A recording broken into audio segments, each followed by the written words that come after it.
My name is Charles Harrell with the Veterans History Project.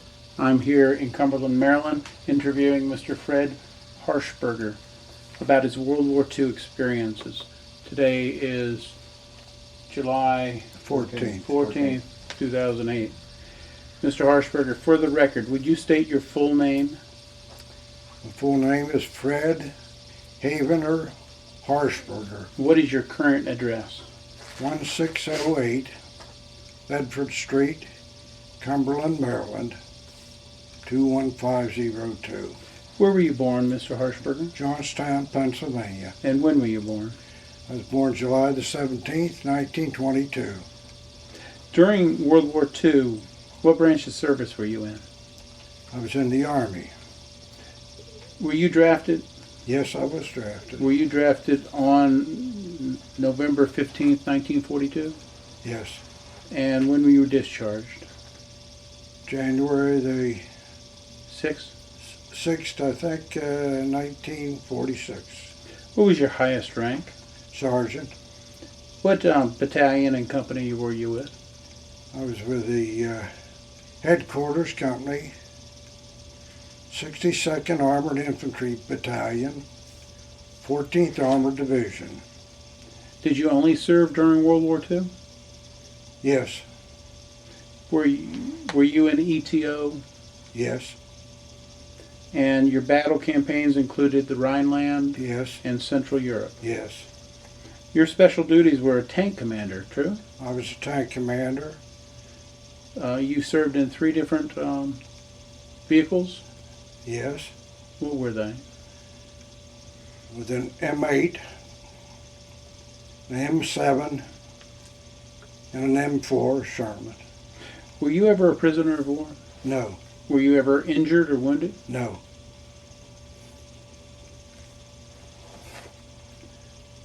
Mr. Harshberger, before we begin your wartime experiences, I'd like to talk a little bit about your early memories of the Great Depression. Yes. Growing up in Johnstown, Pennsylvania, the Depression must have hit your town pretty hard. Yes, it did. What did your dad do for a living? My dad, when the Depression hit, was selling Buick automobiles, which was pretty bad. What was his name? Waldo B. Harshberger. Well, there was not much demand for automobiles at the beginning of the Depression. But my father always had a job. Prior to that, my father started out as a school teacher. Before you were born? Before I was born. He was the first one to graduate from his high school. Where did Number he go? one. Where did he go to high school? That was back in Adams Township near Elton, Pennsylvania. And I think when he graduated, he was the first one in his class. They just started this school where the people got together and got it up. And my dad was the first graduate. I have the book on it, where he graduated, his picture. And upon graduation, he became a school teacher and a principal. Immediately? Of the school, yes. Of the same school he went to? Not the school that he went to, no.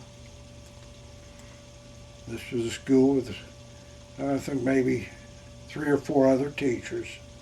So when the Great Depression rolls around and you start knowing about things... When my dad left teaching school and went to Johnstown, he lived out in the country there, Adams Township at that time, and grew up in a berry farm. And after teaching school, he came to Johnstown, went to work for Lorraine Steel Company, Carnegie, Illinois. And while he was there, it was one of those things that, in other words,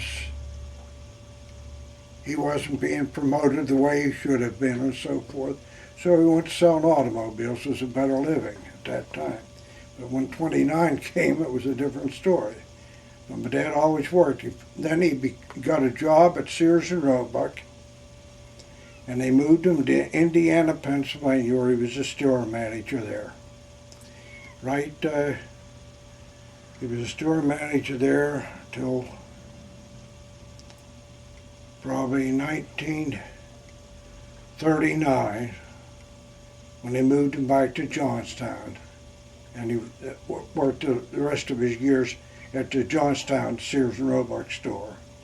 So he didn't really have lean times as much as the other folks? Dad always had a job. He always had a job, and he always provided for us. We had 6 kids in our family. Where do you fit in the 6 kids? I was the 4th one. How about your mother? What was her name? My mother's name was Agnes Havener. Agnes Elizabeth Havener. And she also taught school.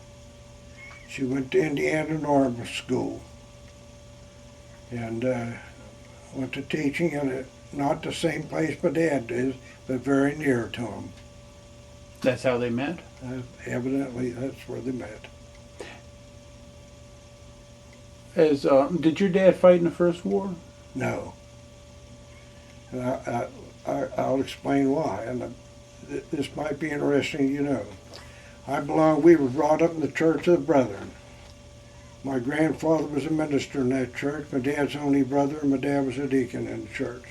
The Church of the Brethren was considered a peace church, just the same as the Mennonites and the Amish. As a matter of fact, I can remember as a boy going to school and hearing the stories read in the church about the conscientious objectors in World War I and how they were treated pretty roughly. Your dad has a German-sounding name. Did that apply to it too? That's right. Well, no, that didn't. It was more for the religion than anything else. And when World War II brought out, when they first brought the draft in, we brought into church and told that we didn't have to carry arms, that we were a peace church. And of course the minister explained it to him, and I said, well, I didn't feel that way. He said, that's fine, Fred. He said, then you do what your heart tells you to do, and we'll be praying for you. So I went into the Army. I was the first of the 4 boys to go in. My brother is 17 months younger than I am. He went in as a conscientious objector, not to stay out of the war. He just didn't want to kill anybody to carry a gun. So they sent him as a medic down to Panama, and he served his whole term working in the operating room as a technician in the operating room. And then my older brother was in the Merchant Marine. He was a purser in the Merchant Marine. Dropping back to the Great Depression, though, did you or your family get any help from the government New Deal? None whatsoever. I carried newspapers at the time when I was just a kid. They sold for 2 cents a piece. And I got 1/4 cent a paper. It was tough times then, and a lot of people would spend 2 cents for a paper, but I had, as I recall, 8 blocks, 8 streets, and some of them, a lot of blocks in them. And I had 102 customers. I made 25.5 cents a day. And I was carrying newspapers when they brought Social Security, started Social Security, and I had a Social Security number right away, just as soon as it came out. I think it was 1935. Did you? What could you buy with a quarter in those days? A whole lot. Yeah, a whole lot. You could have got 2 gallons of gasoline for that. Did you listen to the radio growing up? Yes, I did. What was your favorite shows? Amos and Andy, I think. As the Depression got worse and worse, and bread lines started forming in certain towns. Do you ever see any of these bread lines and soup kitchens? The only thing I saw in Johnstown, we had a mayor there by the name of Eddie McCluskey. And he invited the bonus army into Johnstown. And the World War I veterans that come in there, invited them in. I do remember that. They came to our town. Johnstown was involved in a massive flood in late Yes, 1800s. and I can tell you about that too. What can you tell me? Johnstown, the massive flood was in 1889. My great-great-grandmother was the first white child born in Johnstown. Her name was Hildebrand. Her father was the first judge back in that area. She was born in 1804. Johnstown was founded in 1800, and there were some natives there, but she was the first white child born in that town. She drowned in the Johnstown flood of 1889 when she was 85 years old. She was living with her daughter up in Mineral Point. And when the dam burst in South Fork, that was one of the first places it went through was Mineral Point. I've seen pictures of Mineral Point. And they never did find her daughter. She's buried in Grandview Cemetery, we assume, along with the 777 on the unknown plot. I've been there and I was very touched. It's a beautiful, that's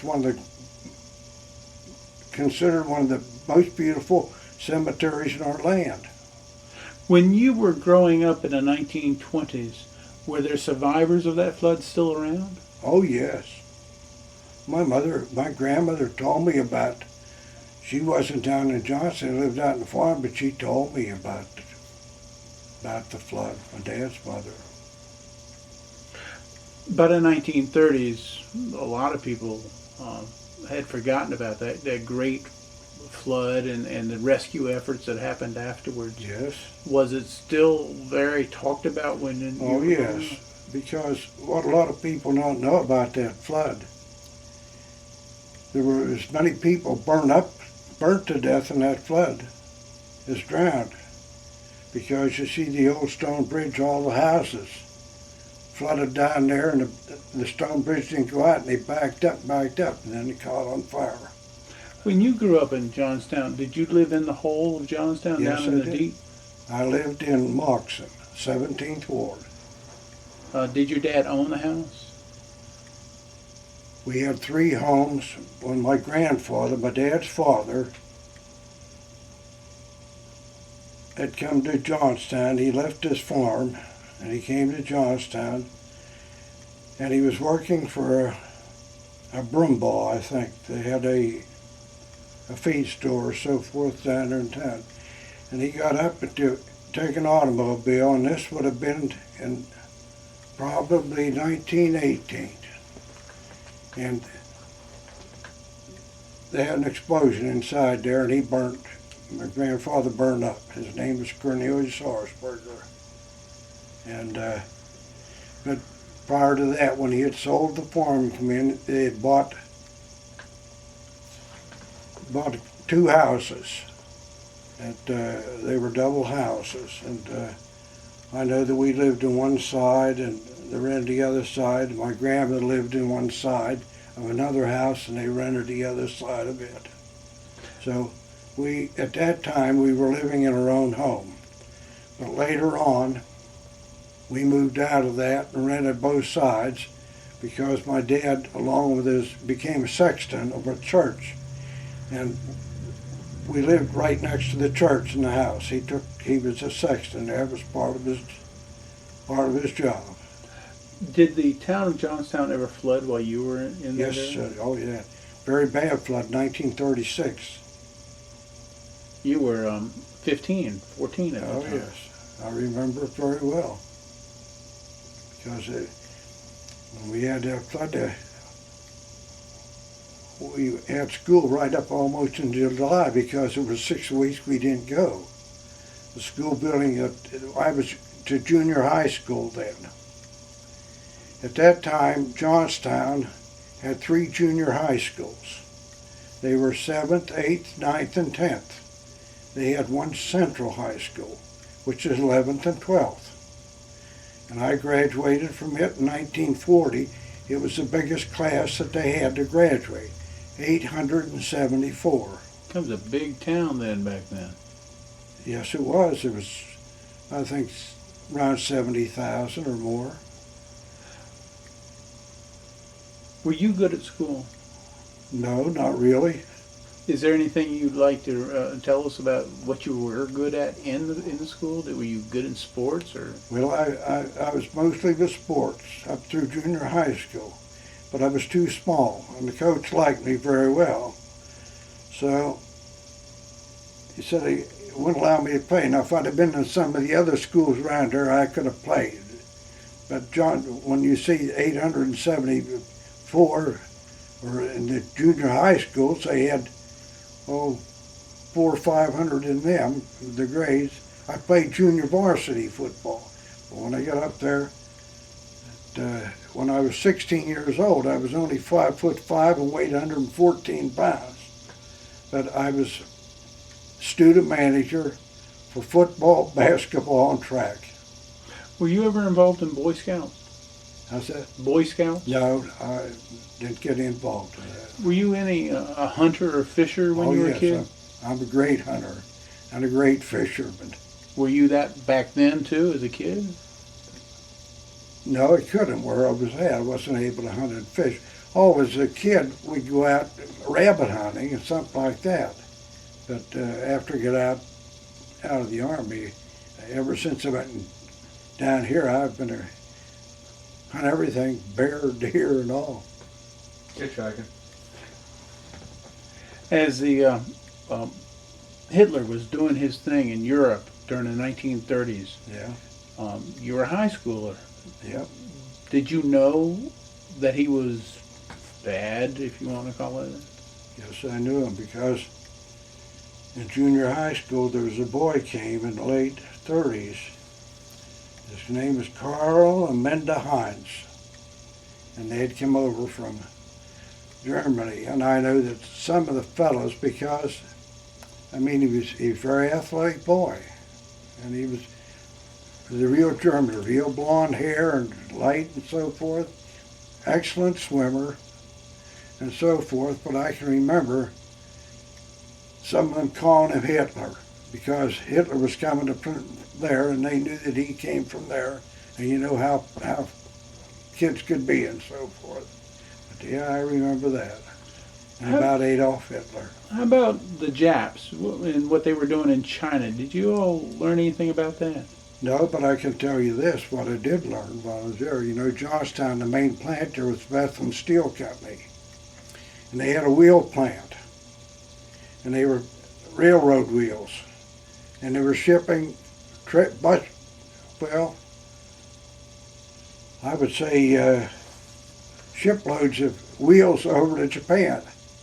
Japan wasn't using them for railroad cars. They were melting them down and making ammunition out of them. They found out later. When the war begins in Europe, it's 1939. We're not involved. No. But we started the draft, though. You did. Did you get drafted before the war? No, I got drafted after the war. Can you tell me where you were and what you were doing when you first heard the news about the attack of Pearl? Absolutely, I can tell you. 2 or 3 of us fellas were at a gas station across from a dairy store that we frequently got hamburgers and so forth there. And the fellow had a little gas station over there. And I remember in his window, he had a rattlesnake in there, and they had 12 little ones in it. We were down there watching that snake when it came through about Pearl Harbor. How did you hear? On the radio? Radio. What went through your mind? Well, the first thing I can remember, the first thing I heard in the radio was President Roosevelt announcing that about a day of infamy. I can still remember that. How would you compare that day with September 11th of 2001 when we were attacked here by the terrorists? Well, I was young enough then, but I still knew very well that this was going to be a very big thing. It was a world war. And a lot of my friends had already been drafted. See, we had a draft before Pearl Harbor. The draft had taken before that. In fact, my platoon sergeant I had the very first number when they called out the draft. When I was in my platoon. Before the war, you were eligible for the draft too, but you didn't get picked, right? No, I didn't have to sign up till I hadn't had to sign up. I wasn't old enough yet. Oh, okay. See? I think you had to be 18 or so for maybe older than that before you signed up for the first draft. Before the war started. But after the war started, I had to sign up right away. And yet they didn't pick you for almost a year. That's right.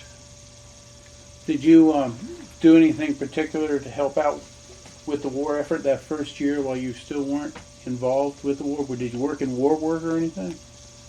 What I was doing, where I was working, Johnstown had this terrible flood in 1936. Washed out all the banks and everything else and so forth and cluttered them up.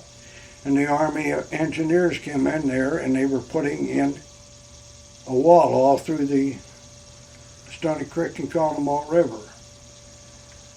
And that's what I was doing when I was drafted into the Army. I was working, driving a transit mixed concrete truck. At that time there were 2.5 and 3 yard mixers, which considered a big mixer. Today they're 9 and 10.5 and bigger. But yes, I was pouring concrete. And I remember the company that I worked for was Sheasley Supply Company. When the flood came, they had already gone bottoms up. And I know that George Sheasley, who was the president of the company, Sears and Roebuck had already taken back a washing machine or something from him that they couldn't pay for. But when the flood came by, they needed all the concrete. He had a brother by the name of Horace Sheasley, and evidently he had some ends with the DuPonts. And they went and managed to get some backing from them and got their business back and going. But I remember the trucks that we had were terrible.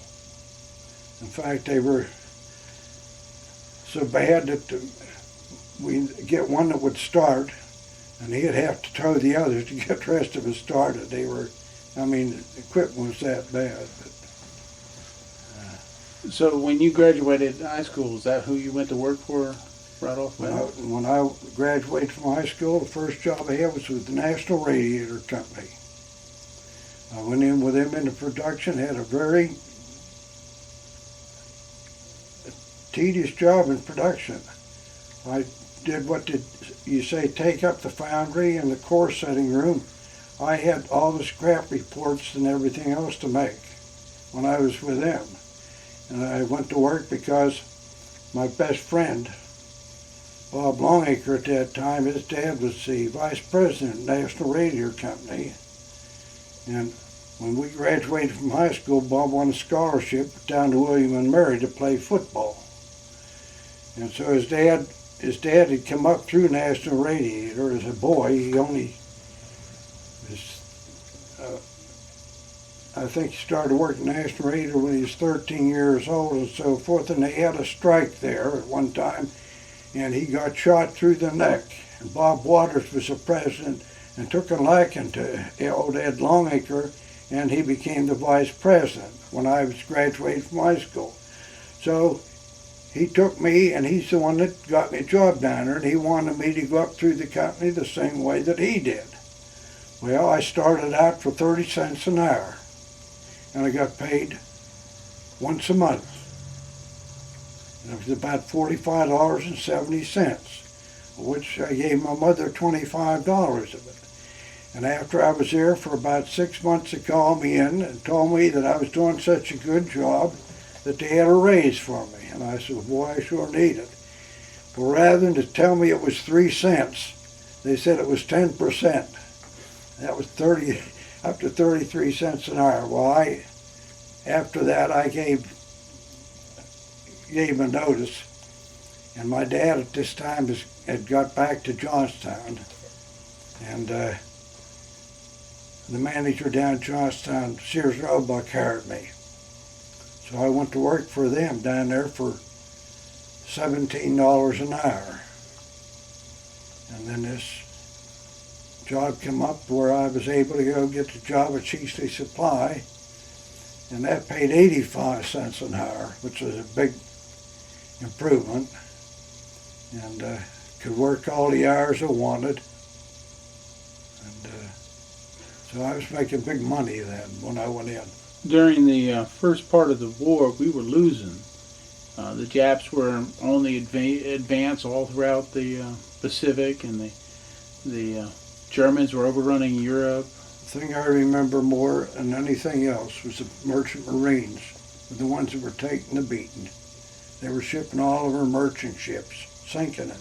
That was the most of our casualties to start with, other than Pearl Harbor, you know.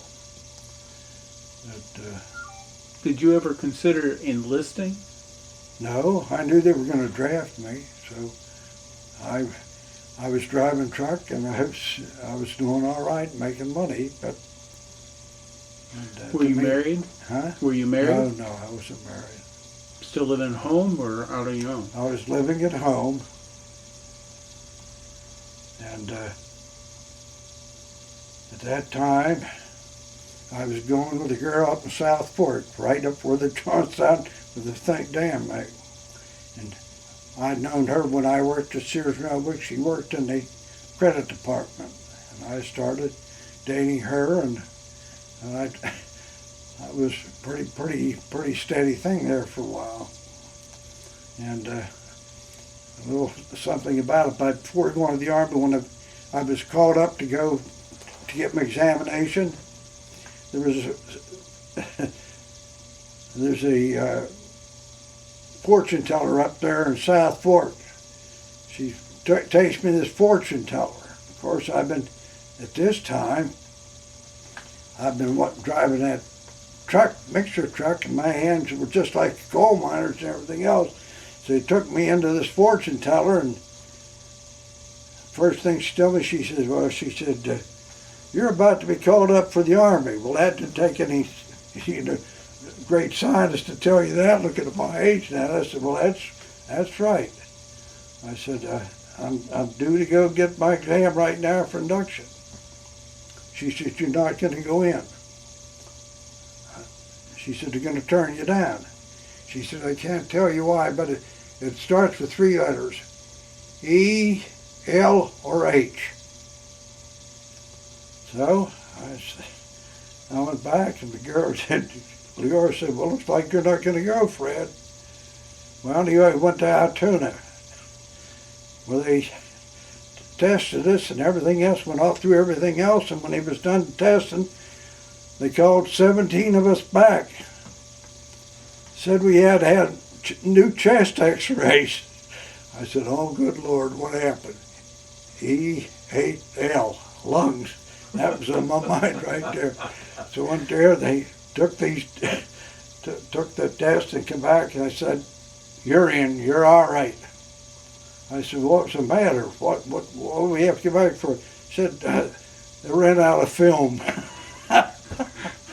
So anyway, I was in, but the funny thing is, right away then they got my number, the serial number to go in. It was 3325800. The guy next to him, he says, hey, I'll trade you. He said, that's easy to remember. I could never remember my number. I said, you don't trade those numbers here. You got yours and I got mine. So anyway, we were supposed to go in on Thanksgiving Day. I mean, that's the day it was Thanksgiving. So instead of going in, they gave us an extra week. So I was on, that's how I know about when I went for that induction, because I actually reported there December the 3rd to the train station. But I was inducted about November the 15th. Where were you? Where there in Johnstown is where you went to this train station? Train station from Johnstown to go to Altoona. I see. Yeah. At Altoona, what did they do to you? That's where we took our examinations and everything. Oh, okay. That's induction point. Did you get leave to go home after the examinations? Oh yes, I came home and we were due to go in 2 weeks, which would have fallen on Thanksgiving. Okay. So they gave us an extra week. And those 3 weeks I was on. I looked at my discharge papers. Tell you I was on enlisted reserve then at that time. Where did they send you when you finally showed up on December 3rd? December 3rd, I was shipped to Camp Chaffee, Arkansas. I was in Fort Smith. What did they do there? They were starting. It was a brand new. They're starting out the 14th Armored Division. So you were at the beginning. Activating. I was right there when they activated. You were just a private? Private, went in as a private. Did you have any clue what you wanted to do? No, I was put in the company I went to, and I went to the 14th Armored Division, Company G, 48th Armored Regiment. There were regiments then. But then they changed the table of organization. I'll probably get to that later and I can tell you about that. How long did you stay at Camp Chaffee? Well, I was there. When I finished basic training in 3.5 months, I was promoted from private to sergeant. No corporal? No corporal, private to sergeant, and made a tank commander because they were just forming this thing.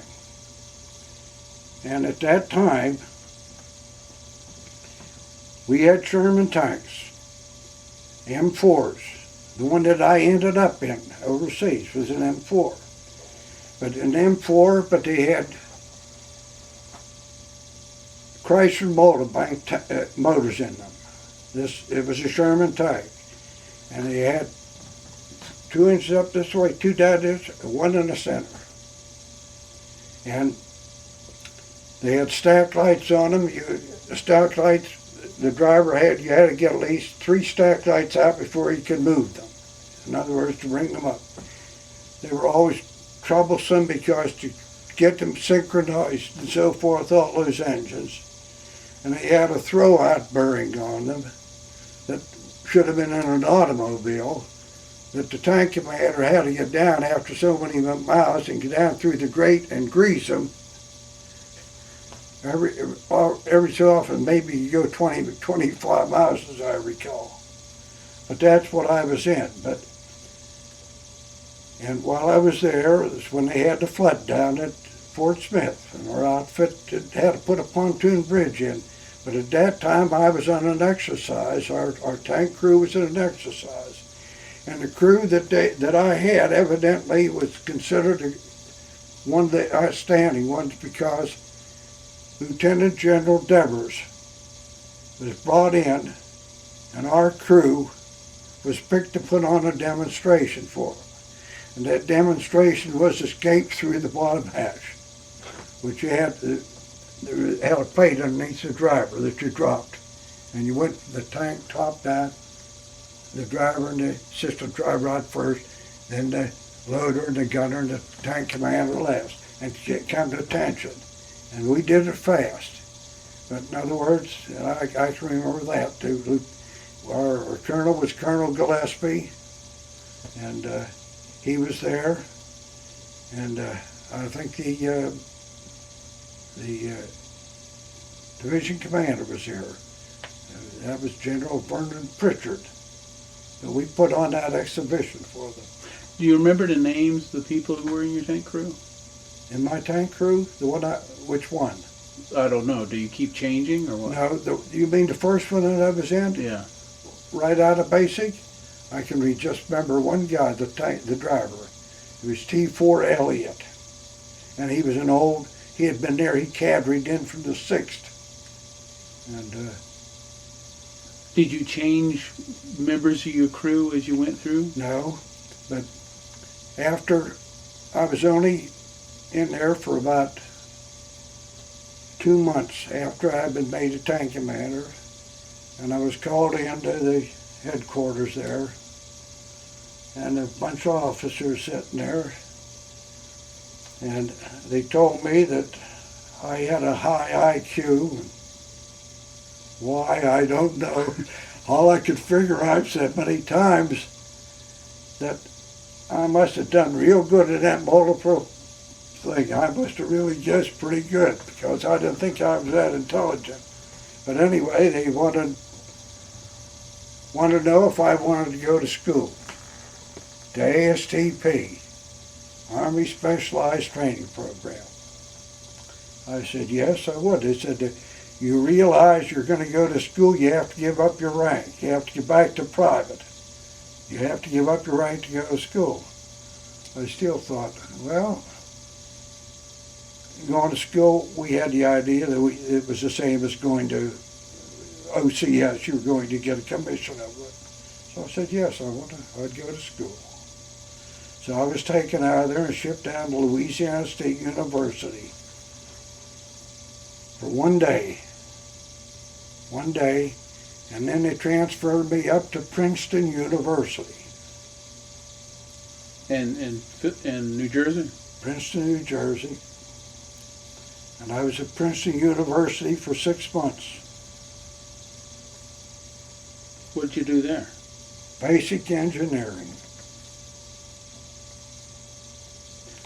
Albert Einstein was there at the time. Did you ever see him? Yep. Was he one of your instructors? No. I'll tell you, it was one of my instructors, though. A lot of people thought he was the greatest mathematician, which he wasn't. He was the greatest physicist. But I went to school with a fellow a teacher by the name of Montgomery, and he was considered one of the greatest mathematicians because he wrote a lot of the textbooks for the high schools. I do remember him. Went to him. So here you are getting a university type of degree all on the government. Yeah, here I'm going to school for 6 months, and I mean, taken out of the field after the field down there. I'm living in a beautiful dormitory. You couldn't imagine this. Princeton was quite a place, and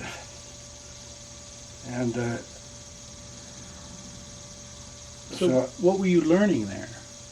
Basic engineering. Which means what? Algebra, physics, chemistry. Just like in a college?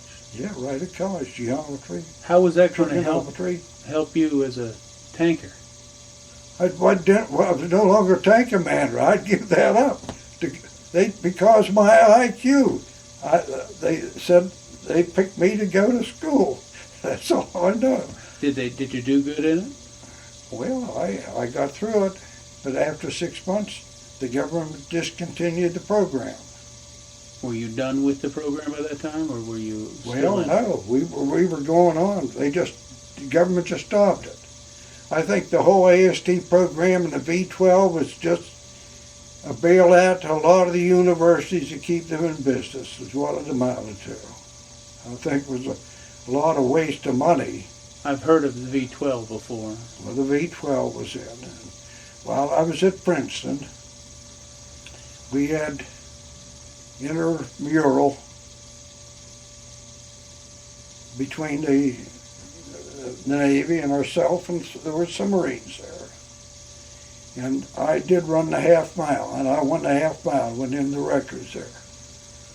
Now my coach back here would let me do things back in Johnstown, but it seemed when I got there, I still managed to run the half mile faster than anybody else could. Where did you go after the program was canceled? This is the amazing thing. After it was canceled, they took it. I was sent right back to 14th Armored Division. Not because I'd come from there, but a lot of the ASTP men were going there. It was just by coincidence that I got there. And I believed until this last year that I was the only man that ever left the 14th Armored Division to go to ASDP that ever got back.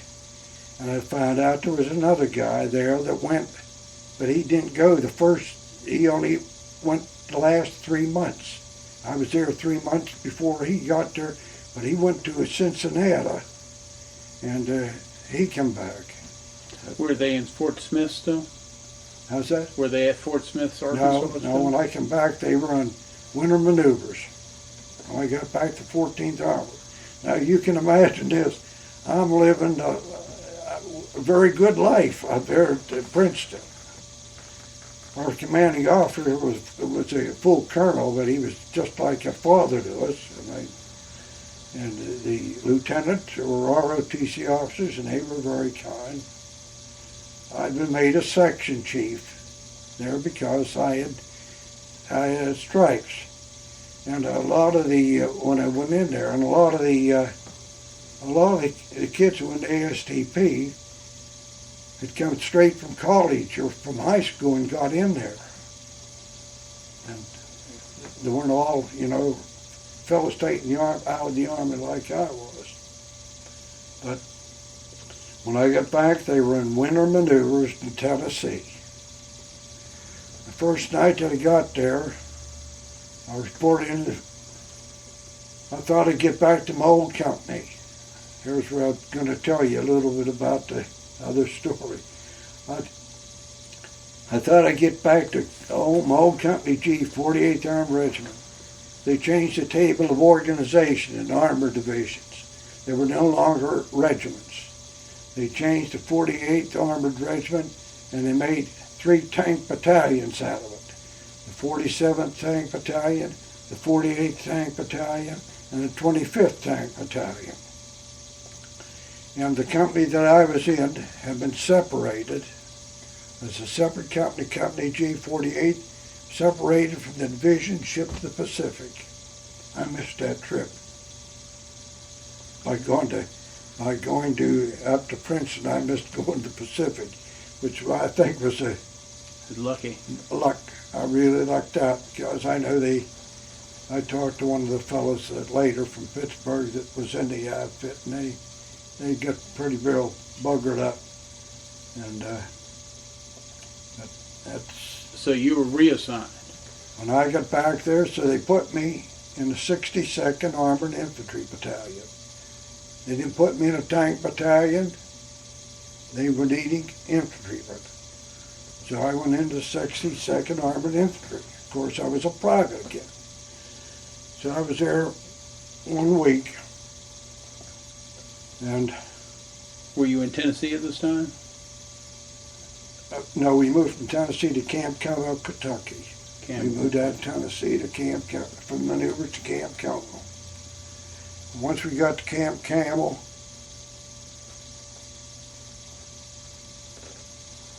company commander immediately promoted me back to sergeant. I was there only a week. But I was only ever there private or a sergeant. Promoted me back to sergeant, and I was the ammunition chief. Were you with trucks this time now? Or? Now, in ammunition chief, we had half trucks. And I was the ammunition chief when I went overseas. Where did you leave from? We left from Camp Shanks, New York. You remember the name of the ship you went across on? Yes, I do. Yeah.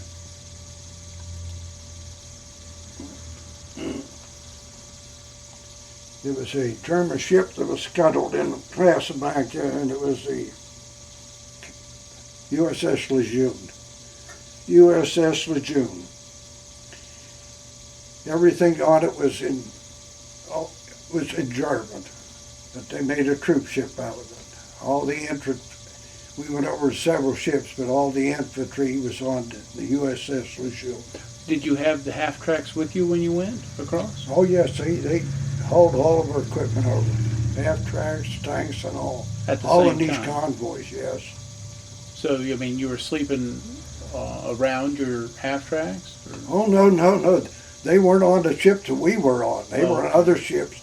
The convoy that we went over had probably 165, 170 ships in it. And a lot of them are carrying the tanks and the half-tracks and the jeeps and the peeps. But your Camp LeJune, That was the USS LeJune, LeJune. Only had personnel on it. Only personnel. Was it a big ship? Big ship. Would you say 10,000 men on it or less? Less than 10,000 men. But more than 1,000? Oh yes, a whole lot more than 1,000. There would have probably been maybe 4,000 on it. As your job as the ammo chief, what did you do? Well, I furnished. We had a half-track with a trailer, and I took care of all the ammunition for the needs and so forth. I was chief of the ammunition. Mostly bullets, or was it artillery? No. It was we had 75s and the machine guns. Where did you land? We landed in Marsailles. So, when is this during the invasion at Marsailles? No, we landed in Marsailles in, I think, October the 28th. 44. So you didn't go to England or anything like that? No, we went straight in. Were there any Germans at Marseille when you landed? Not at Marseilles, but they were quite close to Marseille. In other words, we moved out. Of course, we had to get our equipment, clean the gasoline and everything else out of them. And then we moved out. We went up over the Voseg Mtns. We were the first to do that since Hannibal went over with it to elephants. I interviewed somebody else from your division. I remember he said the same thing. Yeah, we went over the Voseg Mtns. Oh, shit. I'm going to have to get you his name so you can talk. I think he lives down my way. I don't have it with me, but... How's that? I have interviewed a man who did the same thing. Went over the Voseg Mtns, and he said he was the first. Yeah, we were the first to go over. But I know a division is big, so you may not know. Armored Division, yes. When I find out, I'll call you up and tell him his name. I think he lives down near me in Fredericksburg. All right. When was the first time that you felt scared? Or did you? Funny thing. Times I should have been scared, it's a strange thing. When we started up through the Voseg Mtns, the Voseg, they're beautiful. Around here, you wouldn't see a limb anyplace. It was all trees, nice, as fast as a limb or anything come down. It was gathered up just like the gleaners on the wheat field, because it was that valuable to them for firewood. The French, they gathered it all up. So the trees were not real tall and high, and our tanks and that, you had these roads to go over up there. Well, when we went through the Voseg Mtns, we were being held up by not big forces. Maybe 6, 8, 10 Germans would be out ahead of us, and what they would do, they would notch trees along the road and put blocks of TNT and quarter blocks of TNT. And then as we started coming up there, they started pulling, one guy would start pulling these pins out of things and blow the trees down in front of us. Tanks couldn't get through them. Then they'd have to pull a tank up that had like a bulldozer, had a thing on front of it to get it out of it. Then occasionally what they would do, they'd get out farther ahead and they would put a bunch down, and then they'd booby trap them and so forth. So it was going slow. We were going with our columns were going through there, sometimes only making a couple miles a day. And could have been only 10, 12 Germans that was holding us up. They just blow them things, slow you down, go on and do the next. And that was all through the mines, and it was raining and cold all the way. I remember it was terribly cold. And I can remember that was all the way right up to Thanksgiving. And I can remember going through because we didn't get our Thanksgiving. The mess truck didn't get to us till 3 or 4 days after Thanksgiving. And what they'd done, they'd taken the turkey and they'd cut it all up. And they had a big pan there, and you come and you grab a handful of turkey and a slice of bread. We ate it and got sicker than hell because it was bad. We all got dysentery over that damn turkey. And I mean to tell you, it was something else. But then we came down out of there, and that was early in December. We got down out of the Voseg down to the plains. Was that 42? No, 44. 44. 44. When you went through the Vosges, were you still ammo chief? I was still ammo chief then. Did you get close enough to see the Germans who were laying these booby traps? No, I could hear them. But in other words, the infantry guys, the riflemen, they were down and they were sent out, in other words, to try to get ahead of them and so forth to flank them. But so we couldn't go anyplace. We were just in the road. We just had to stay in our half track and follow through, you know. What did you do in the half track? Did you drive? No, I didn't drive, but I was a chief. I had a driver. And I can tell you about a fellow by the name of T4 T5 Womack, boy from Texas. But I tell you something about that'll come a little later on, this, how that all changed. Because it wasn't long after that. Well, you were sitting in like the passenger side? Yeah, well, I'd stand up and I had a machine gun there. They had a machine gun on the turret and that. I had 6 or 8 other guys in with me in this half track. Did you have to ever shoot the machine gun at that time? No, I had never shot the machine gun, not off the half track. So you got through the mountains. I wasn't with the half track too long. Yes, we got through the mountains. We got down to the plains. And it was we were moving at night. At night. And I'll never forget it. We were in blackout, lights out. And we were on an elevated road up there with the sides down like this. And Mr. Blackout. And it was near Barr, Barr, France. And while we were traveling, all of a sudden, they came through our radio, turn on headlights. We threw it on our headlights. Bam, we were ambushed. First thing we know, here comes the machine guns and shooting from the side. We were caught in an ambush. And they took one of our assault guns, our assault gun crew. I was the chief of ammunition for the assault guns. They pulled one of the assault guns up to the front, and they seen a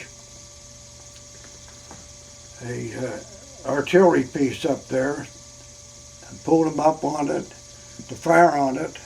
And he no sooner fired on it, and they knocked him out. And he was the lead man. He was the head of the call. He was on M7 at the time? That was an M8. M8. That was Charlie Dalton's M8. They knocked him out, and all 4 guys got wounded. And there we were, all strung out. At that time, my ammunition, we had 3 trailers hooked on the back of our half track. 3 trailers. And I can remember this. Of course, we got our lights off again. I can see those traces gone. Now, we had a separation between our vehicles. Maybe we'd be 50 yards apart for the next one. And I can see those traces going right through, and that was German trick. They fired and fired till they hit metal. Then they knew. That was 20 millimeters, and I could see those traces going. Well, you just wonder like them because they were going between the vehicles. Boy, oh boy, I hope you don't get back this way, because we were in the half track, and I know very well if it hit them, it'd have been too bad. But anyway, our tank was knocked out and knocked another vehicle or two out up there. And finally we were told to turn around.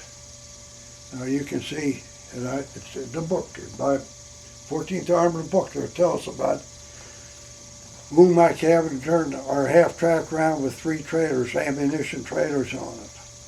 I never thought about it with all that ammunition and them tracers. And of course the tracers only every 5th or every 6th one. And there was others going there. If they'd hit those things, it would have been just too bad, because we were loaded with, like I said, 3 trailers in. But we managed to get out of there, and we pulled back there. You actually turned that half track around on We that got it turned around with 3 trailers in there. 3 ammunition trailers in tandem on that thing. And he didn't have very much room to do that, but it was almost a miracle you turn around. And then they got a lot of the vehicles. We were up pretty close to the front, and everything behind us got turned around, and we retreated, to tell you what happened. Back to the town that we had met before we got ambushed that night. At Barr. Well, then what happened, I found this later, talking to my battalion commander at one of our reunions. He was Lieutenant Colonel Mars. He later became a general. He was a brigadier general, and I think he was in charge of, in Minnesota, of the guard there. But I asked him what came about. They put in for another M8. One M8 was equipped, had a 75 howitzer on it, and a crew of 4 open turret. So, anyway, he couldn't get one. He tried requisition, he couldn't get one. So they told him they could give him an M7, which is an artillery piece. 6-man crew, open turret. Same as our field artillery units in our outfit used. This tank came up from Africa. And anyway, it had been around a while, but he took it and he said yes. So they called me because of the fact I had been a tank commander. That had been my MSS number. And maybe the tank commander of that M7 and give me some crew members, and I picked a few of them myself. Did you know these people? Yeah, I knew something because I was trained with them stateside. And I picked Leroy Oster, and we still see Lee. He had been in a machine gun platoon. And he's thankful, I guess, that I got him out of that anyway. Picked him. He was young. He was the youngest one of the bunch of us, and we weren't very old at the time. And I got a fellow by the name of Don Glosh. He was a driver. Gordon Bryant, he was a loader. And John Epler. Anyway, we set up, and we took that gun. We learned how to operate it in 2 days' time. It had 105 howitzer. Now you see, that creates a lot of problems, because when you have 75s, what we didn't do any direct firing. As far as I was concerned, with an assault gun platoon, you were in a pretty good, safe place. As far as the infantry battalion went, it was heavy weapons company. In the headquarters company, you had the machine gun platoon, you had the mortar platoon, you had the assault gun platoon, and you had the recon platoon, 4 platoons. Well, you know what the machine gun platoon, they got right into it. Mortar's pretty much the same thing. The assault guns, most of our fire was indirect fire from a fire station. And that's where our platoon sergeant, our platoon leader, and some of the other fellows rode the other half track. There was 2 half tracks in our platoon. The one that the ammunition had, and the one that the platoon sergeant, the platoon leader had. And they were the ones that set your guns up when you fired it directly. So that meant they couldn't set my gun up the same as they did the other 2, because the 75 and the 105 were altogether different. So every time when they set us up, they had to set our gun up by itself and the other 2 M8s up by themselves. They had 75. They were the 2 that were left. We had the 105. Did that make your gun bigger and better? Oh, our gun was, yeah, it was 105, much bigger gun.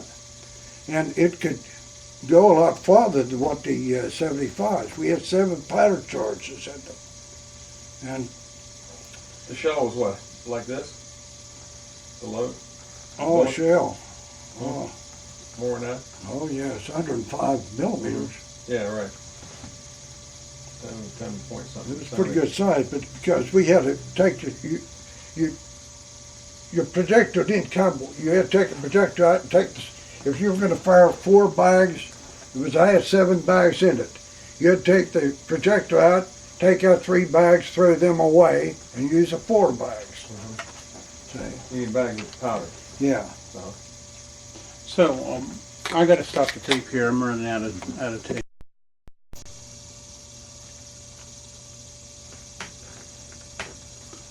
Now, you were talking about being set up Yes. separate. They had to, always, we would go into indirect firing. We supported the infantry. In other words, we didn't see what we were shooting at most times. But you could get counter battery fire. Did that ever Oh man, happen? did we get counter battery fire. That's what I was going to tell you about that. After we got this M7, they still had the M8s and I had my crew. This was in December. They moved us into a town called Phillipsburg, France. Very mountainous region.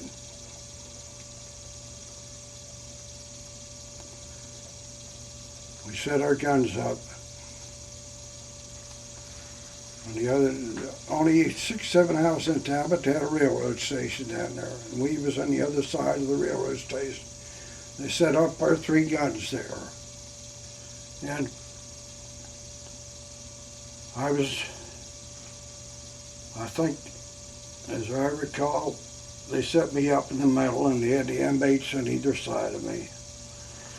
And it was such a mountainous terrain there that we actually corduroyed our tanks up. So they would be up there in order to get up over the mountains. Our line troops were up in the mountains. Evidently that's when the Ardennes offensive had already taken place. The Battle of Bulge started. Well, of course we didn't know what was going on, but they were failed. We were down over the Free Finch coast. In other words, they were down in Colmar Park and protecting Strasbourg and so forth, which they didn't want to lose. No way did they want to lose Strasbourg. So anyway, we went into Phillipsburg. It was quiet and nice as could be there. We thought we were in a great place. Set the tanks up, fired in some checkpoints, different places, so that got the bearings and so forth. So when the recon would go out, what our recon would come back, they'd do the observing, send it back to our platoon sergeant and platoon leader, and then they would direct us to fire. They would give us our fire orders and our quadrants that we'd fire from after we'd been all fired in, you know. But we thought Phillipsburg was a great place there. I mean, we got there, and in fact, it wasn't until 2 days before New Year's that we figured something was going wrong because they started hauling too much ammunition up there. They were bringing up truckloads to us. I know I must have had a couple hundred rounds of 105s for that, for our M7. And loaded up them 75s. Our linemen were up ahead of us, A company and B company. And they were dug in foxholes up there. And it started to get cold, snowing and so forth. And a couple of days before that, a friend of mine, Slim Sorensen, and I went out. We was going to go kill a deer. We couldn't find a deer, but we killed a wild boar, pig. And we brought it back. It had long hair on it and didn't know how to clean it. A couple of Alsatian man there and his boy, and they come and showed us how to skin it. We took the two hind quarters to give the rest of it. And we're going to barbecue it up, and that's what we're going to have for, it was between Christmas and New Year's, you know. And we were out there when we was hunting all by ourselves, you know. I don't know whether we might have been being observed and they didn't want to do anything about it then. But New Year's Eve, midnight, all hell broke loose. Everything just went through. Here the Germans had six divisions up in front of us. They'd filled up in the thing, and so we got it all. They come down, there was 3 SS divisions, and a lot of them, our men were up there, they were in there. They started calling fire orders down to us. We fired all night long. Will you say you're about a mile or 2 miles behind the line? Well, they were up there in Banstein. We were maybe a mile back from Banstein or two. That's where they were. And they were overrun. The machine gun platoon was overrun. The mortars were overrun. Recon was up there. And we were fired. We got our fire orders. We fired everything up we had that night. I had white phosphorus. And I had some armor piercing, heat, everything. And they gave us quadrants, and the last time the fire said, just keep firing. You're within 50 yards of the fellows, and they were dug in. Good. But the Germans were coming through, some of them riding bicycles. They were all schnapsed up. I talked to some of the guys up there. They're coming through there, Yankee bastards and all this stuff like that. Drunk, carrying on and so forth, and tack and Banstein to run them out of there. I mean, it just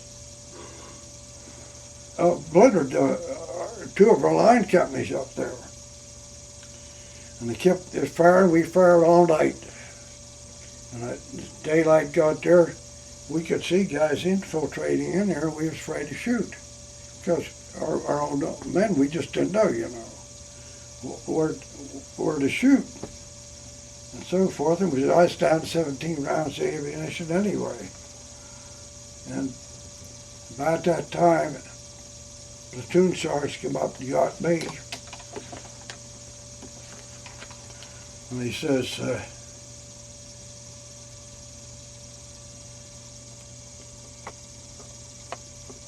we're surrounded and cut off. And he said, there's a German column spotted coming in. So he took my tank, my crew, took us down, set us to the road leading into Phillipsburg. And all we had was 17 rounds left. We got a howitzer, not a gun. So my gunner was Lee Oster at that time. He set me out in a straight road, and I said, well, I'd kind of like to be in a bend here. He said, no, he said, we set you in the road there because there's a bend up there. That whatever's coming is going to have to come around that bend. He said, when it does, if it's come down the road, he says, you be sure to knock the first one out. And he said, then I don't know what to tell you to do. He said, we're surrounded. He said, all the linemen are cut off up there now. And they went back, and they left us there, and they went back to the train, back to the station down there. I don't know what he did with the other two tanks. Whether they stayed there, I never did find out. But anyway, we're sitting down there, bore-sighted the gun. Leo's the bore-sighted the gun. Right down the right about the bend where he come around. My God, I wasn't there for 10 minutes. In comes the view's tank. Leo's just I said, well, let me fire. I just got around far enough I could see it, and I couldn't get the word. I just couldn't get it out. I don't know whether they're froze or what. Seemed to me like it was a long time, but I guess we're talking a matter of seconds, you know. And all of a sudden I seen that tank there, and I seen it wasn't a German tank, it was one of our tanks, and it was A1 25th tank, 25th T. That's 25th Tank Battalion, A1. That was one of their tanks. Of course, it could have been the Germans might have got it too, didn't know. But anyway, when I seen it, I said, hold up. He says, let me shoot. I said, hold up. I said, that's one of ours down there. Who's it? And Hey, girl.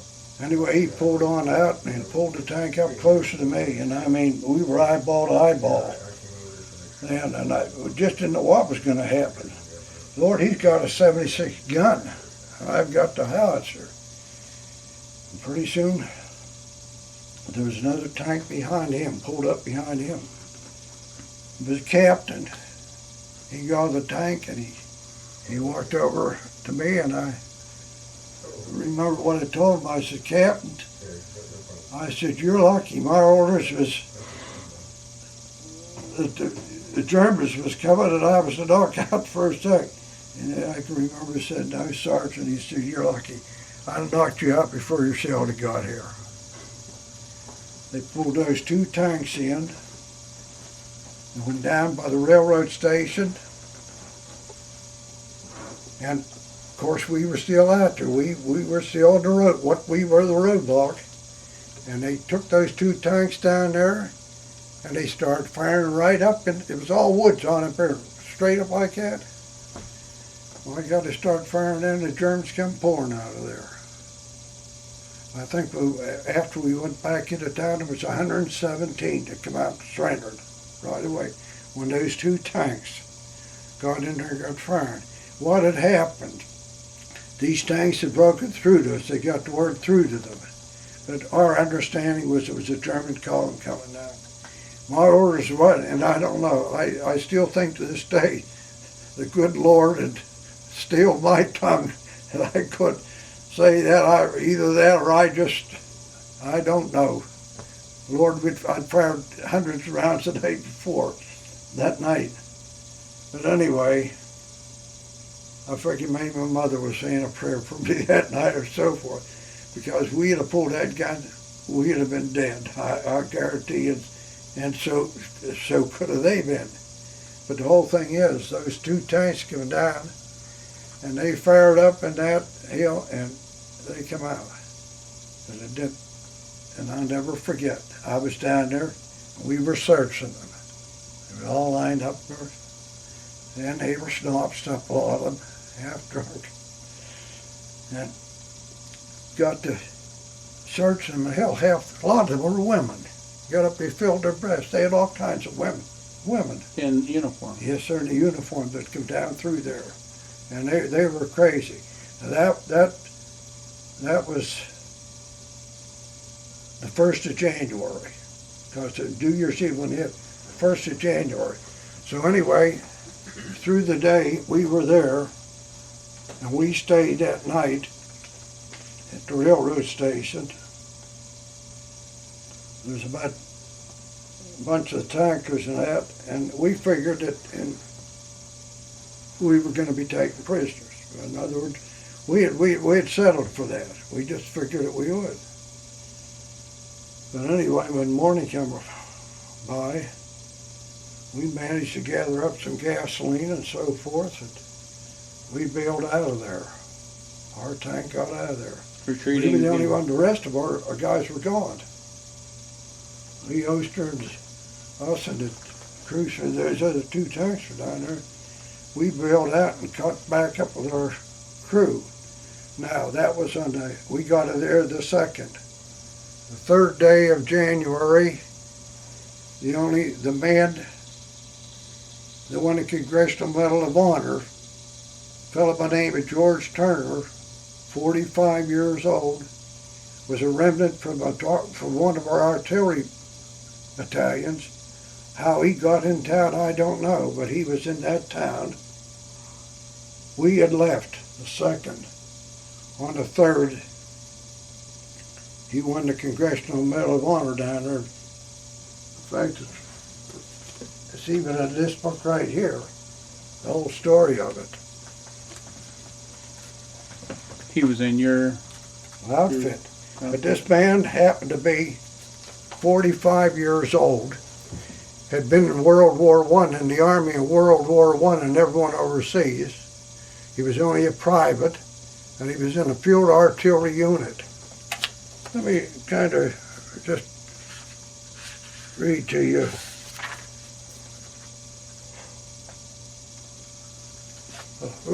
Just hear what this book here says. You know, the other Battle of the Bulge. You ever read it? No. It's a great book. It says, despite Eisenhower's decision to stop the retreat, the Germans pressed home their advantage in a series of better clashes all along the front.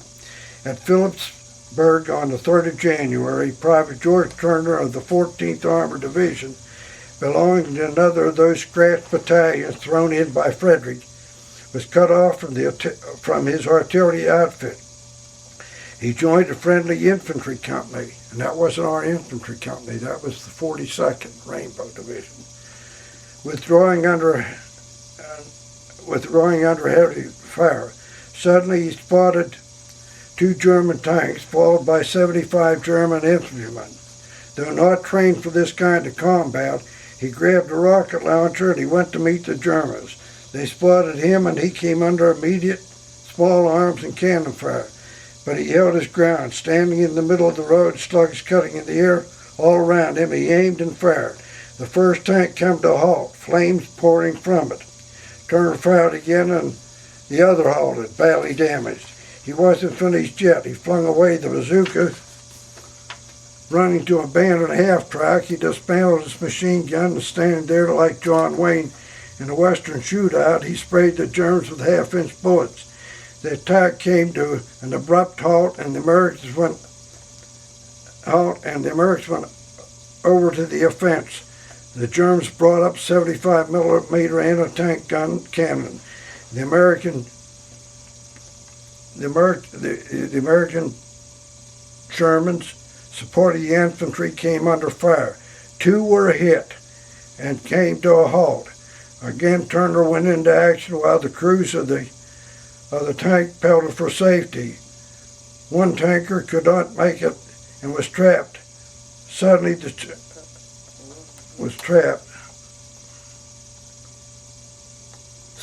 the Sherman, known among the troops as the Ronson Lighter, on account of the ease with which it caught fire, burst into flames. Turner didn't hesitate. He dropped his machine gun and doubled towards the blazing tank. Desperately, he tried to rescue the trapped tanker. There was a muffled roar as the Sherman's ammunition locker exploded. Turner was thrown to the ground and painfully wounded. Still, he refused to be evacuated. His citation read, he remained with the infantry until the following day, driving off an enemy patrol with serious casualties, assisting in capturing a hostile strong point, and voluntarily and fearlessly driving a truck through heavy enemy fire to deliver wounded men to the rear aid station.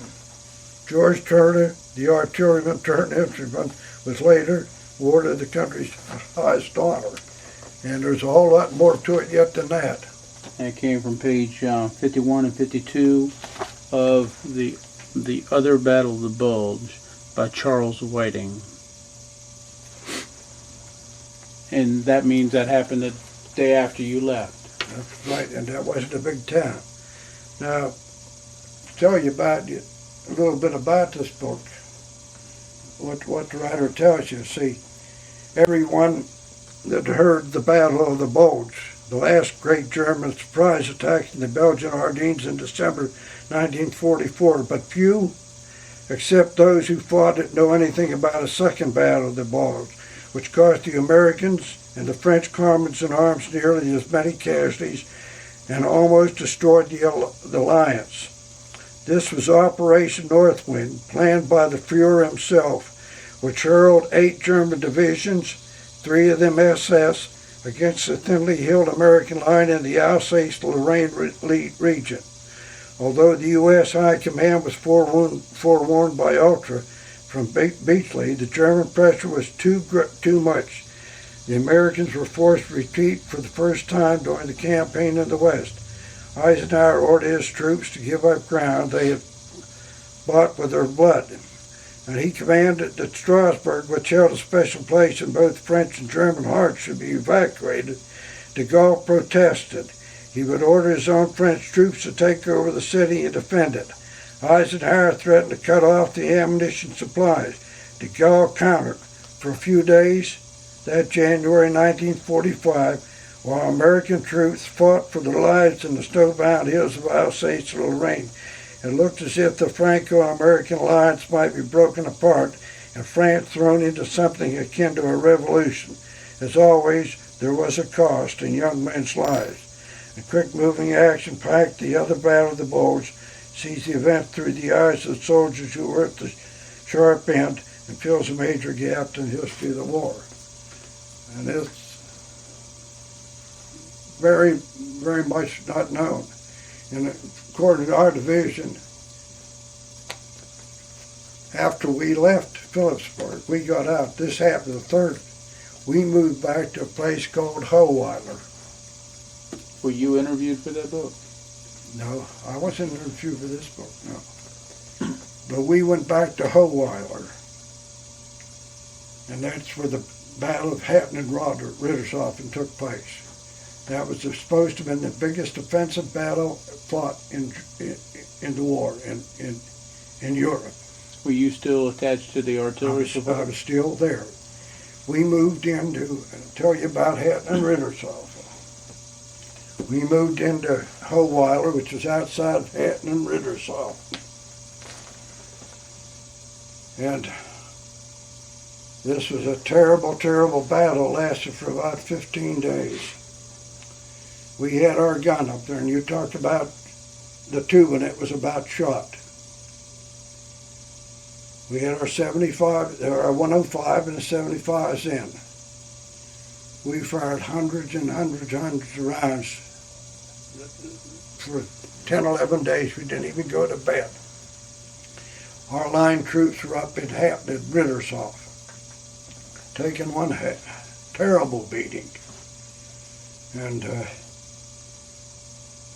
those times we fired so much white phosphorus in there, a lot of civilians killed, loads of civilians. Those buildings were taken back and forth over a period of about 10 days. And every time we would fire our gun, we'd get so much counter battery because that old tube of ours was about burned out, and the flash would be at both sides, 100 yards.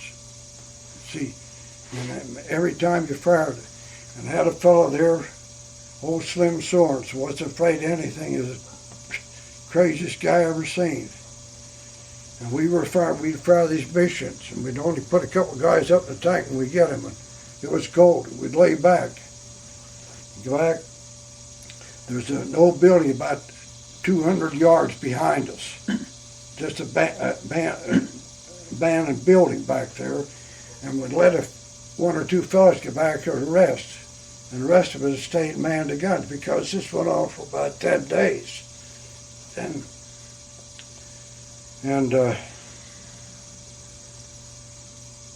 Anyway, Slim Sorens came up to us and told me, he said, "Berger, don't you fire anymore." I said, Slim, we got to fire. We got fire on. Don't you fire anymore. He said, you fire anymore, I'm leaving. And he was one of the half-track drivers for our platoon. And by God, the last time we fired, I said, what's the matter? He said, I got artilleritis. He wasn't afraid of bullets or that. It'd be a minefield. You tell him, hey, Slim, there's a minefield over there. You watch out. He'd roll up his pants. I said, that would do him good. Some poor guy would get out of his staff rack, take 2 or 3 steps and stand on one. But Slim couldn't stand that artillery. I mean, it drove him crazy when it come in. So I said, we got to fire. Slim, we went up and fired. Looked back last time I seen Leo can tell you this too. Slim just looked like a deer running for that building there, just like a deer there. 2 days went by. We come to think we hadn't seen Slim. And somebody went back there, and Slim was down in the basement sitting on a pile of potatoes, a great big pile of potatoes there, just sitting there. He'd been there for 2 days. And that artillery just had him that dang scared. He just couldn't take the artillery. Come back. But we, in Renton and Hatters, we just, our outfits were almost destroyed. We lost about 60% of our. Where did you stay when you weren't firing? Were you sleeping in the tank or underneath it or what? Well, often we could take a shelter half from the tank. The tank was a wonderful thing, you know. Heck, you got out of the weather, you had a shelter half you put over a grate, but like a tarp. Take the tarp off it. You get under it. Your clothes got wet in that. You in the back of the tank, you had flash deflector and this and that. Really better than any clothes dryer I ever seen, you know, from the exhaust and so forth. Now, it wasn't so much on the M8s or the M7, but the Shermans really were very, very good. And but that's where we stayed, usually a shelter half. When we were in Phillipsburge, we had dug a big hole up there, like a basement almost. Cut a bunch of telegraph poles down, laid them over the top, and laid sod in there. And you could get in there because it was quiet up until New Year's Eve. Right at midnight is when it broke out. And this was all Hitler's own bad. So history books read about it. So after the Battle of Phillipsburg, you pulled back, and the division, did it get resupplied and refitted? No, we didn't pull back from Phillipsburg. We went right up to Hatton and Rittershofen.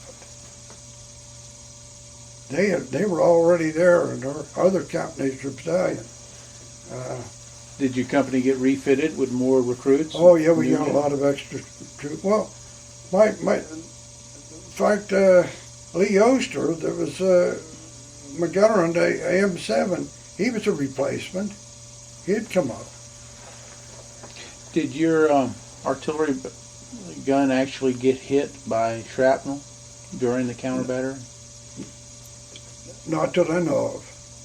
Not that I know of. Our gun never got put out of action. But what happened, that gun worked so well in Phillipsburg with our guys. We found out later. We were the only ones to be able to get up over that mountain, that 105 and that.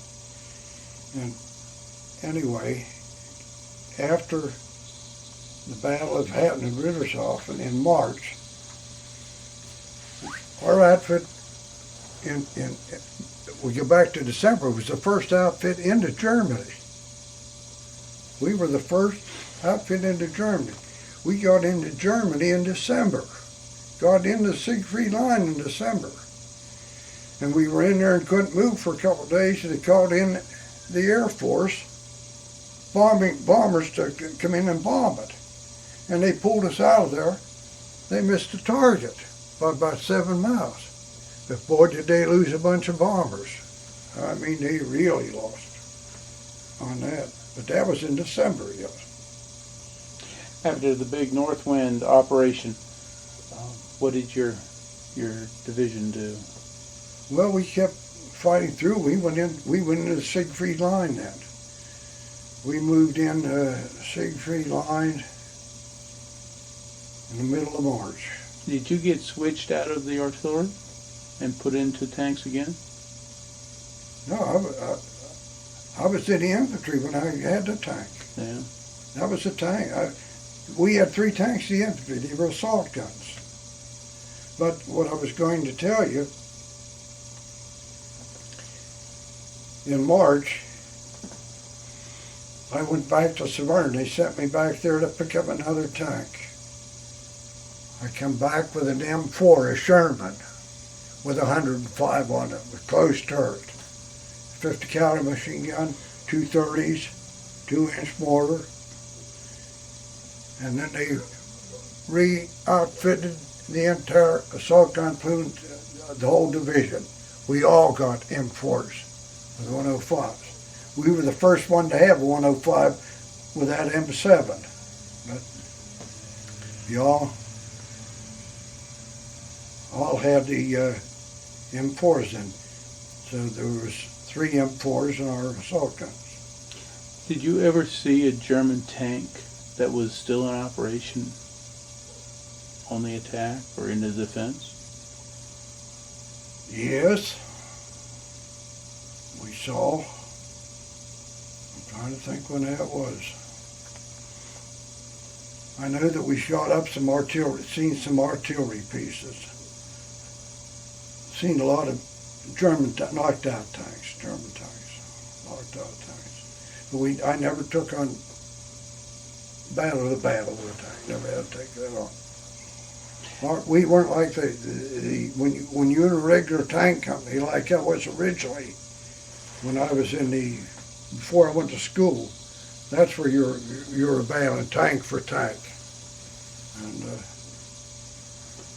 when your unit went into southern Germany and started pushing through, you came across hardcore Nazis, didn't you? Oh yeah, well, I can tell you. Well, and we went through. We crossed the Danube on Easter Sunday. We crossed the Rhine at Worms. That's when we crossed the Rhine at Worms on the pontoon bridge. Some of the towns that we took.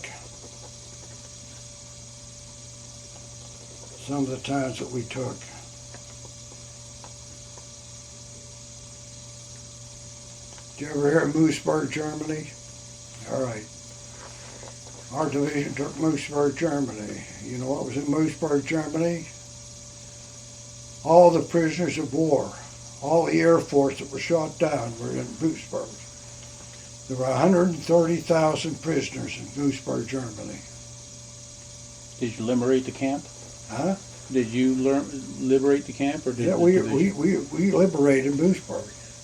The 62nd did it, but our 14th Armored Division did. 68th, and that was. I have a good friend to go back. Was in the 68th. We were in the 62nd. He was in the 68th Armored Infantry Battalion.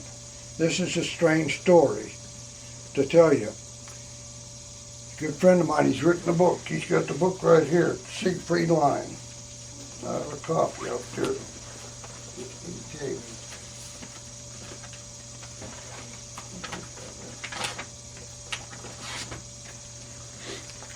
Here he is. Twin brothers. Twin brothers. There's Harry and Larry. Kemp. Harry Kemp. Yeah, and there's brother Larry. I have to tell you about these guys. Okay.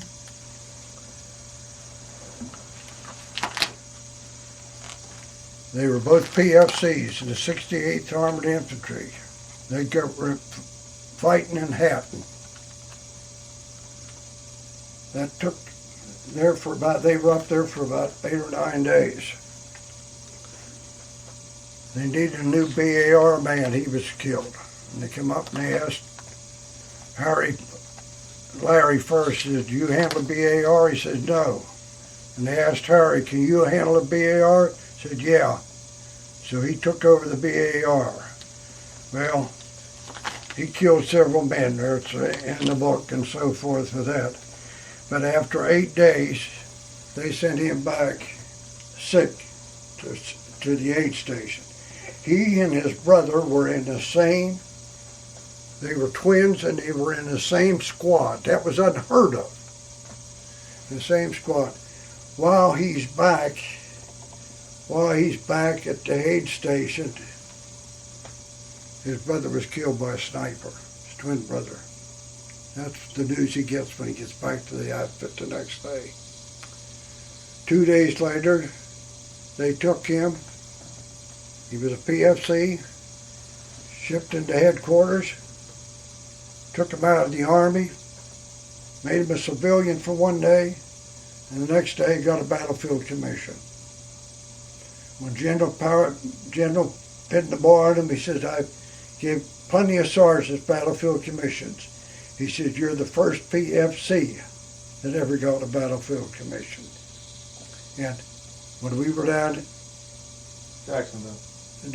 at Jacksonville at reunion, we were with Harry, and according to him, he's the only man that was ever, that's what they told him, that ever was promoted from PFC to battlefield commission. And that wasn't the end of the story. When we get into the Siegfried Line in March, by that time I'd gotten the other tank, the M4. We were in the middle of March, and we got up there. Harry was in the battle up there, and he got shot right through the leg. I mean, he really messed him up. So that ended his war career, you know. But he got a BS and a master's, and he went over to Germany with the Army as a civilian over there. Late 1980s, I think. And but it's like I say, a very strange story. Did you come across any concentration camps? Yes. What can you tell me about that? Well, the first one was a place I believe called Amping. Now I wasn't right into concentration camp, but Amping happened. And I remember being in this building, this commercial building with an old school building on it. And they were bringing the Jews in there, walking skeletons, some of them dead. I mean, just everywhere. Just terrible shape. And somebody's told me that the doctor they had there taking care of was supposed to have been the last Jewish doctor alive and all over there. It was supposed to have been a Jewish doctor taking care of these. But it was horrible to see the conditions that they were in and so forth. And 12th Armored was known as the Liberators, right? well, yeah, we didn't go into, we were at Dachau. We didn't go into Dachau, but Lee Oster was in there the day after Dachau. Right? I think I have that right here. He's a guy that was white.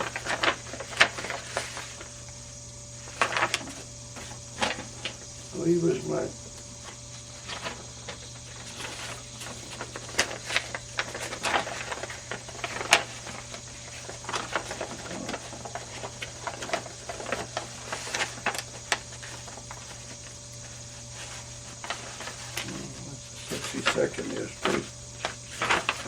Well, to continue with your story, But now, he got into Cal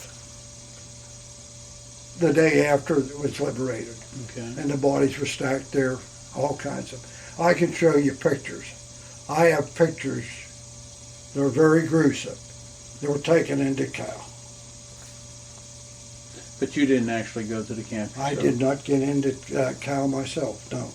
How about when you went toward the Danube? You said you crossed there on Easter Sunday. Yep. Is that where you met the Russians? No. No? No. We crossed there, that's where we got, after we got into Mooseburg.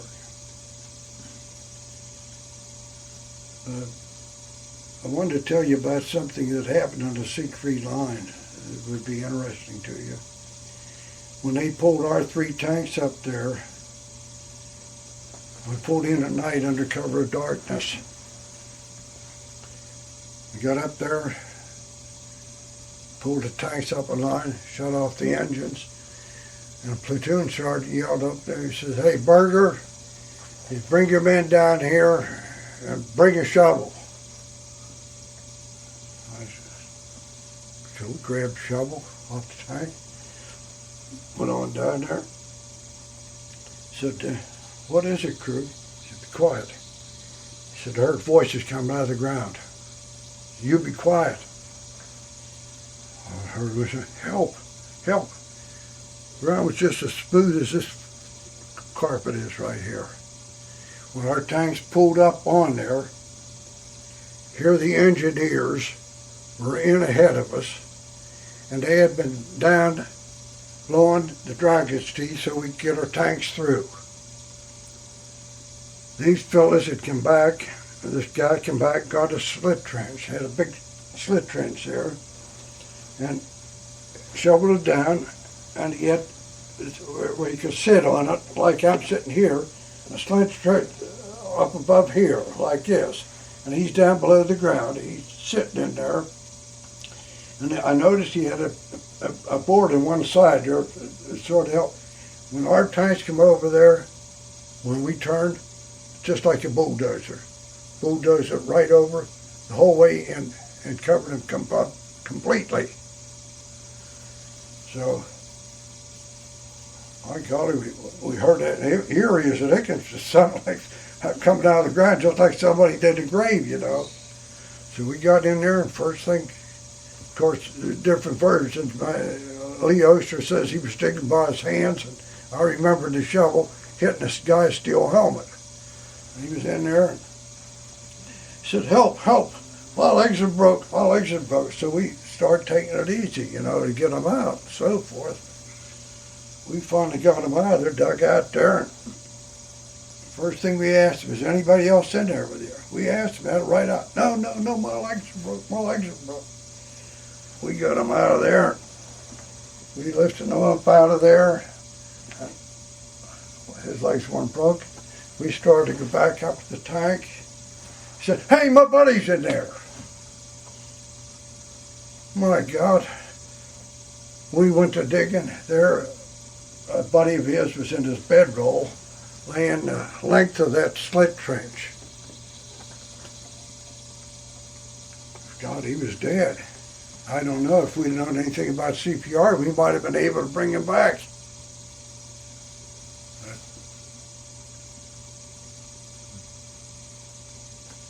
Now, if we wouldn't have been there, crew wouldn't have been there, there's 2 guys who were MIA, they'd never known whatever happened to them. They were buried. The war would come to an end soon after that time in Europe. Yeah, but they wouldn't have known. Yeah. Because it was, the Perfectly ground was smooth. just as perfect like this. Vehicles could run over it and everything else.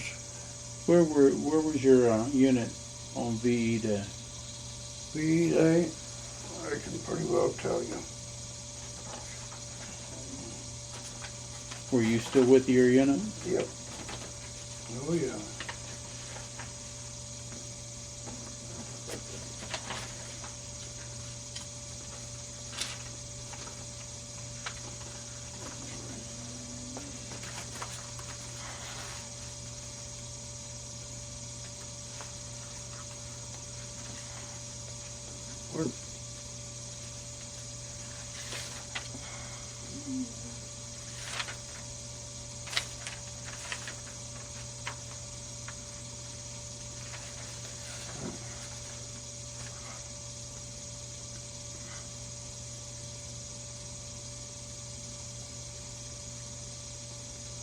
We weren't at Berghausen. I know that's where we went in.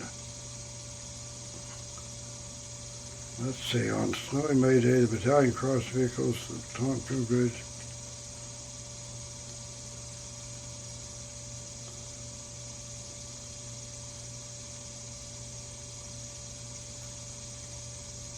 You remember where you were? Yeah. Or what happened to you on that day? The day that the war ended? Yeah. I tell you exactly what happened. We were in a...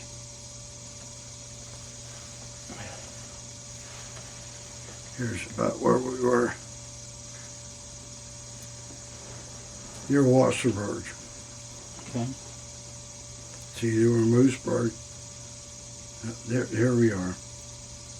10 buck, mule dock, near Wasserburg. Not too far from Munich. What happened to you on that day? Huh? What happened to you on that day?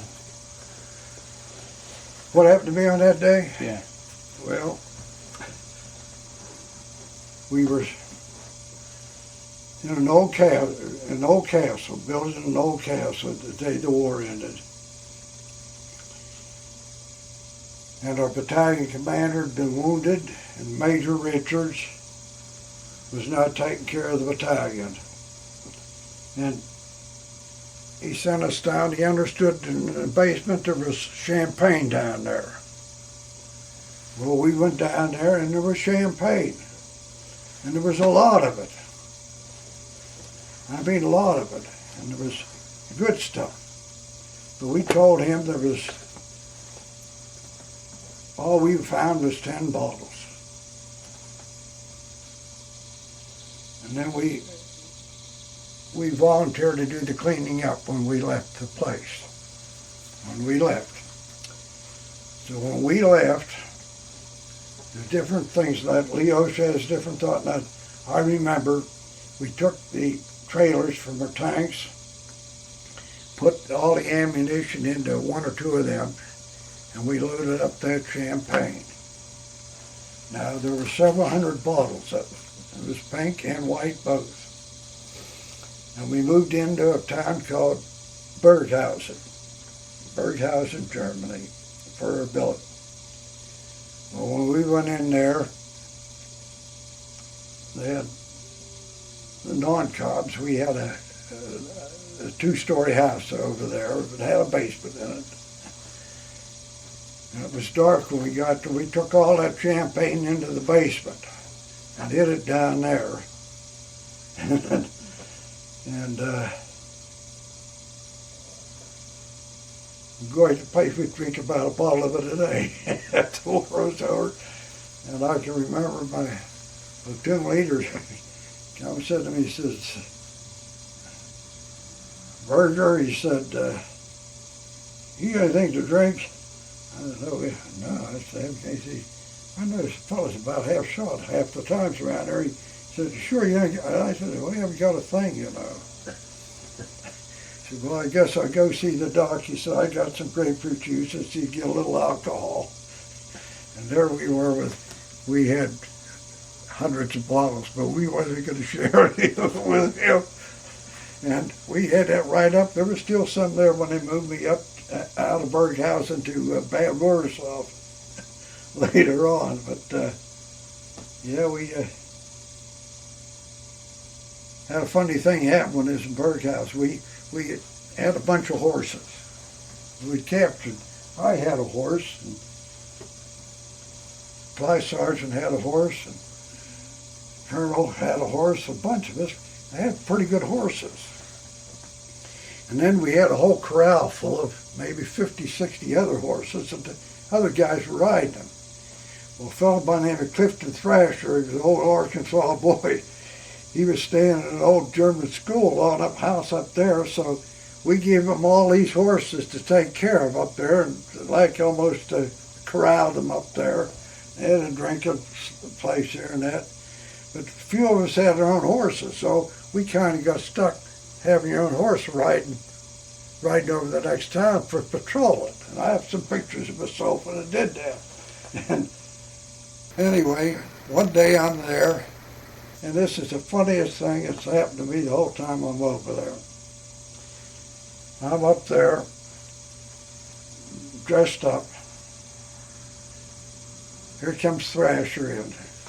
He's got 14 horses had him. All crowd up, run these horses in there. Looks good looking horses. And I said, where'd you get those, Thrasher? And he put him in with the rest of them. And I said, don't you worry about it. About 5 or 10 minutes later, in comes a damn covered wagon. Just like our old Conestoga wagons looked like a wagon. And here's a gypsy lady and a boy.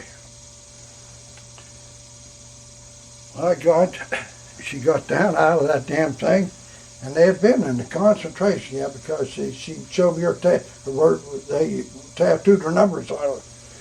She said the guy stole her horses. She's down there and tears running down her cheeks, giving her horses.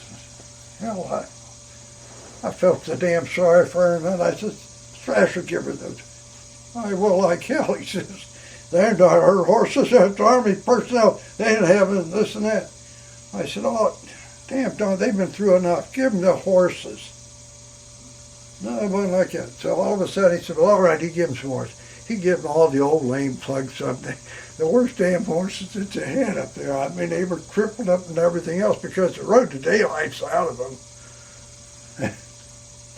I said, Thrasher, I have an idea. You're going to be sorry for that.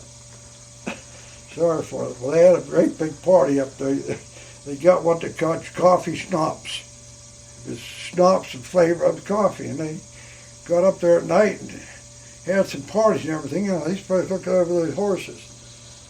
This priest got up one morning, there wasn't a horse left in the damn place. Even the one that I had, and the Cardinals was gone as well. Those gypsies came back, stole every darn one of them. That's one of the funny things. While you were in the 14th Armored overseas, was there funny jokes being pulled on people all the time, or was it really business? I'll tell you, we almost just run the way we wanted there for several weeks. It was, one thing we had to do in Berghausen, there was a lot of the Jews up there that had been Van figured around places like that, and they were dying like flies. They made the Burgermeister and the town's officials, they claimed they didn't know anything about it. They made him come up and attend the funerals and dig the graves for them. I remember that. How long was your unit still in effect after the VE Day? Did they before they got? Armored? Yeah. It was deactivated, I think, in October that year. Is that when you got deactivated also? No, I was sent in the Army of Occupation. I was sent up to Bad Warsaw in the 71st Infantry Division. How long did you serve with them? Oh, I would say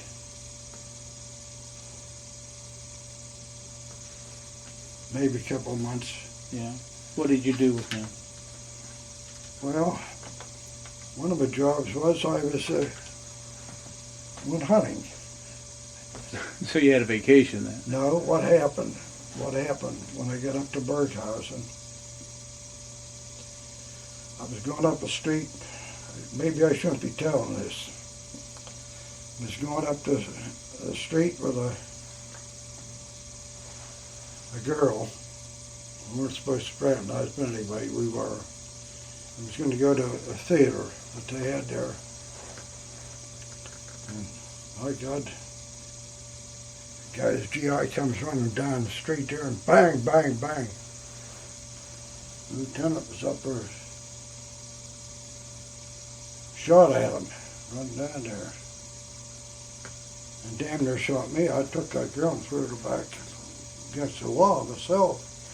Made me mad as hell. Even if he wasn't a lieutenant, I went over and I told him, I said, give me hell. I said, you damn near shot me. He said, that was German. I told him to stop. I said, it was like hell. It was a GI. No. They came over late, and I guess they've never seen any action or so forth. But that's right after I got up there. said something about, I give him hell. And he was an officer, I shouldn't have done it. But the next day I found out he was my company commander. So he told me, he said, you and I aren't going to get along together right out. So he gave me a detail where he went hunting. Took 3 guys, we went out and hunt. And over there, the way they hunted, you went up a tree stand in the woods there, and only the rich people could hunt over there. And the deer didn't have any horns anymore like that, and they only weighed 60, 70 pounds apiece. We'd go kill a bunch of deer, and they'd have them right in the mess hall to fix them. It was pretty good eating. Did you were you sent to Camp Lucky Strike or any of the other demobilization camps overseas? No.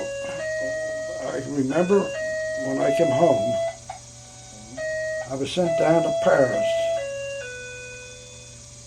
I think that's where I came out of. I got to Paris, and then I was supposed to get on a 48 to go to Marsailles.